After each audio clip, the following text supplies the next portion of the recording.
उफ, ये नज़ाकत, ये तरीकत, ये हुस्न, ये जलवा और ये अताएं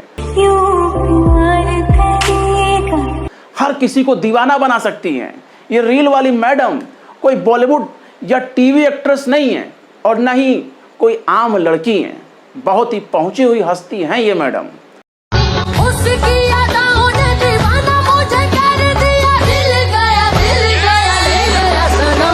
इनके रील्स और इनके होंठ हिलाने की अदाओं पर कौन नहीं मर मिटेगा। ये तो बिल्कुल ड्रीम गर्ल नजर आती हैं। इनके रील्स में फिल्टर है या फिर सीधा हुस्न का दीदार, ये बता पाना फिलहाल बहुत मुश्किल है। यूपी की तस्वीर को देखकर बिहार वाले कह रहे होंगे, लगावे लो जब लिपस्टिक, हिलेला आरा डिस्ट्रिक्ट, जिला टाप लागेलू।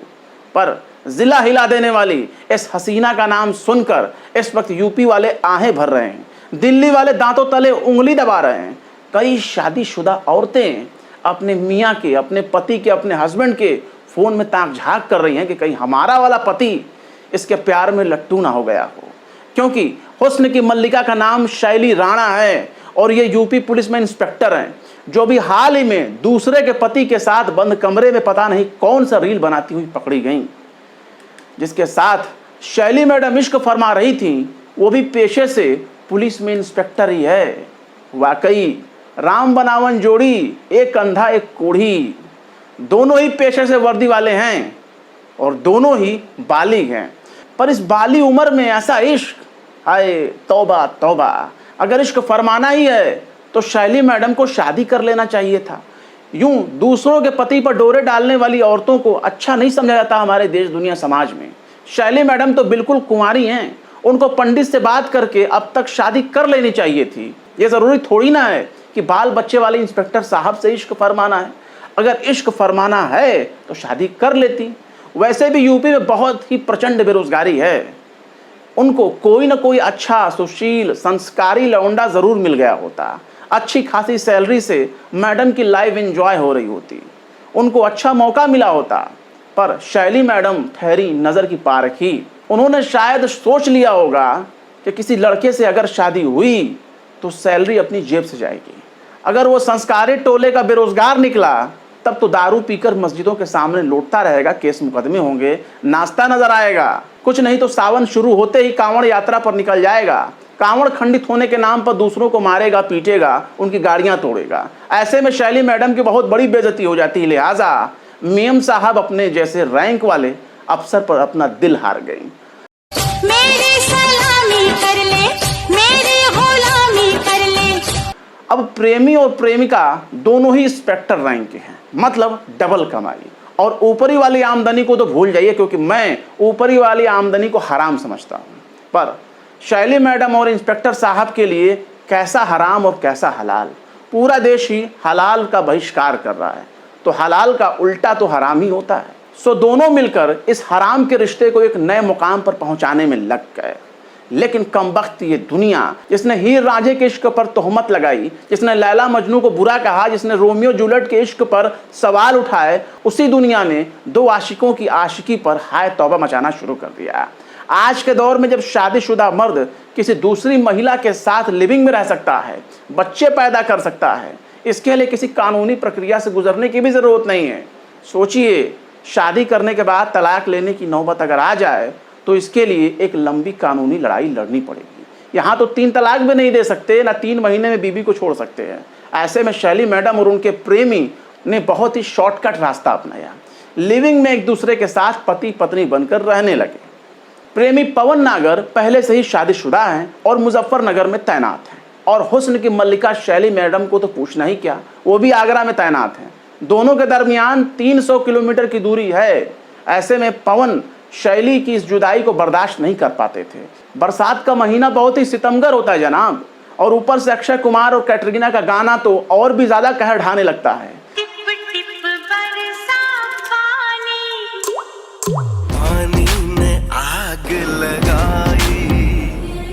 लेकिन जब पानी में आग लग ही गई तो बेचारे फायर ब्रिगेड वाले कैसे बुझाते। मुजफ्फरनगर में प्रेमी पवन नागर टिप टिप का गाना सुनते ही वहां से चल देते हैं, हो जाते हैं फरार।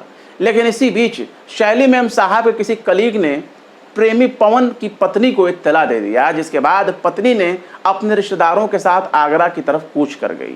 वहीं दूसरी तरफ शैली मेम साहब और पवन नागर बंद कमरे में इश्क की नई इबारत लिख रहे थे। इश्क के शहर आगरा में पवन साहब शैली मैम के साथ मिलकर इश्क का ताजमहल बना रहे थे। आगरे में पवन नागर खुद को शाहजहां समझ रहे थे और शैली मैडम भी मुमताज के रोल में जलवे बिखेर रही थी।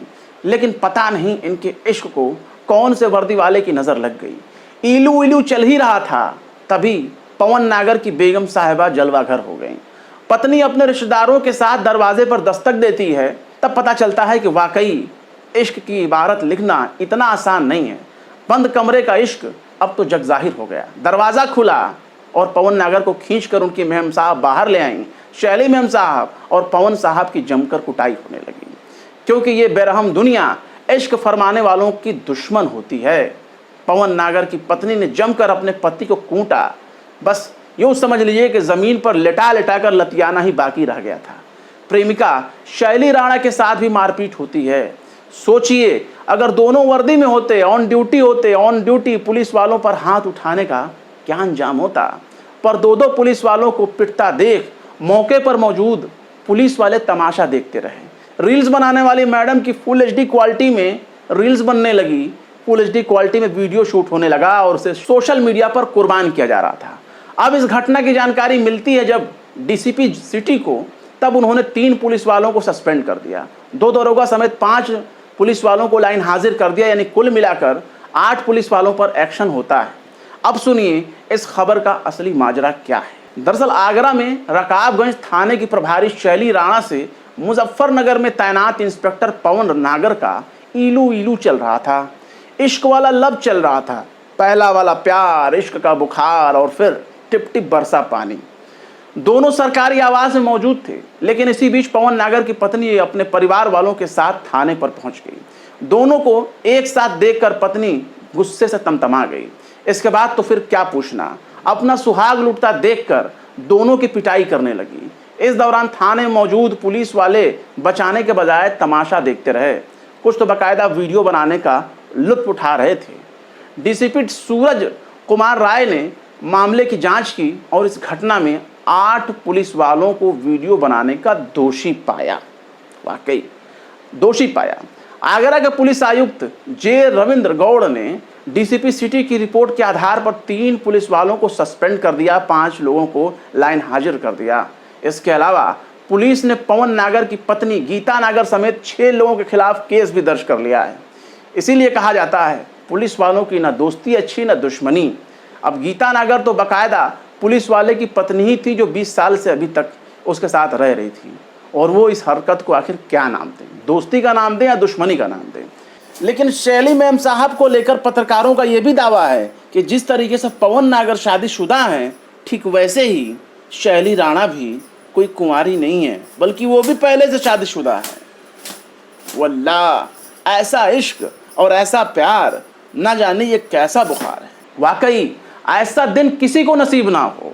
ऐसी औरतों को रियल लाइफ ज़्यादा प्यारी होती है, क्योंकि ऐसी औरतें अपनी ज़िंदगी को ही रियल लाइफ बना देती हैं। लेकिन एक बाल बच्चे वाले आदमी के साथ इश्क फरमाना और उसके परिवार को तबाह बर्बाद कर देना, क्या यही इंसाफ है? कायदे से शैली राणा को उनके गलत आचरण के लिए नौकरी से बर्खास्त कर देना चाहिए। सोशल मीडिया पर उनकी मौजूदगी जो नज़र आ रही है, वो भी उनके तमाम वीडियो कामुक नज़र आते हैं। ये पुलिस फोर्स के लिए बहुत ही शर्म की बात है कि उनकी महिला अफसर इस तरह की वीडियो बनाती है। क्या इसके लिए पुलिस फोर्स में कोई कोड ऑफ कंडक्ट नहीं होगा? किसी भी सभ्य समाज के लिए इस तरह की हरकतें बिल्कुल भी ठीक नहीं है। और सबसे ज़्यादा इस मामले में अगर कोई कसूरवार माना जाएगा तो वो उस मर्द को जिसका नाम पवन नागर है। एक मर्द के ऊपर न सिर्फ परिवार चलाने की जिम्मेदारी होती है, बल्कि उस पत्नी के मान सम्मान, इज्जत वक़ार और भरोसे को कायम रखने की जिम्मेदारी भी होती है, जो अपने माँ बाप को छोड़कर पति के साथ ज़िंदगी गुजारने की कसम खाती है, 7 फेरे लेती है। लेकिन पवन नागर ने एक पत्नी के भरोसे को जूते के नीचे रौंद दिया। उस औलाद को आखिर पवन नागर ने क्या दिया जिसके लिए उसका पिता एक आदर्श पति और एक आदर्श बाप बन सकता था? पवन नागर ने अगर अपने होश व हवास में काम लिया होता तो एक क्या 1000 शैली राणा आ जाती तब भी पवन नागर को पत्नी का भरोसा नहीं तोड़ना चाहिए था। एक महिला थाने की इंस्पेक्टर होकर शैली राणा से इस तरह की हरकत की उम्मीद बिल्कुल भी नहीं की जा सकती। खासकर जिस महिला थाने की जिम्मेदारी है महिलाओं की रक्षा करना, उसको महिलाओं की रक्षा के लिए बनाया गया, उसी थाने की इंस्पेक्टर ही एक महिला के मान सम्मान को रौंदने का काम करती हैं। शर्म करो शैली राणा, शर्म करो। फिलहाल इस खबर में बस इतना ही। फिर मिलते हैं किसी और वीडियो में एक नई खबर के साथ। शम्स तबरेज को दीजिए इजाजत। जय हिंद। अगर अभी तक आपने हमारे चैनल टाइम्स मेल को सब्सक्राइब नहीं किया है तो जल्दी से सब्सक्राइब कर दें और बेल आइकन भी प्रेस कर दें।